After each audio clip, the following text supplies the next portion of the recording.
एक गांव में एक बुजुर्ग महिला रहती थी जिसे सब प्यार से दादी कहते थे।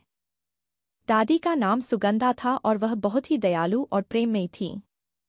वह हमेशा गांव के बच्चों को कहानियां सुनाया करती थीं, लेकिन उनकी कहानियों में कुछ ऐसा होता था जो सुनने वालों को डर और रोमांच से भर देता था। एक दिन गांव के कुछ बच्चे दादी से एक डरावनी कहानी सुनने की जिद करने लगे। दादी ने मुस्कुराते हुए कहा, ठीक है, आज मैं तुम्हें एक बहुत ही खास और डरावनी कहानी सुनाती हूँ। दादी ने कहानी शुरू की।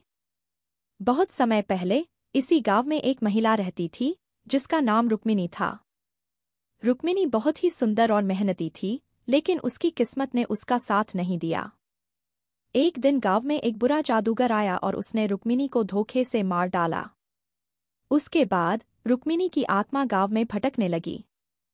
कहते हैं कि रात के समय उसकी आत्मा चुड़ैल के रूप में बदल जाती थी और वह गांव के बच्चों को पकड़ लेती थी। यह सुनकर बच्चों के चेहरे पर डर की लकीरें खिंच गईं। लेकिन दादी ने आगे कहा, लेकिन एक दिन गांव के एक बहादुर बच्चे ने उस चुड़ैल का सामना किया और अपनी बुद्धिमानी से उसे मात दी। उसने चुड़ैल से कहा, तुम्हारी आत्मा को मुक्ति तभी मिलेगी जब तुम अपने किए गए पापों के लिए माफी मांगोगी और सभी को माफ करोगी। चुड़ैल ने उसकी बात मानी और अपने पापों के लिए माफी मांग ली। इसके बाद उसकी आत्मा को शांति मिली और वह हमेशा के लिए गांव से चली गई। दादी ने कहानी खत्म की और कहा, इस कहानी का मतलब है कि चाहे कितनी भी बड़ी समस्या क्यों न हो, उसे साहस और समझदारी से हल किया जा सकता है।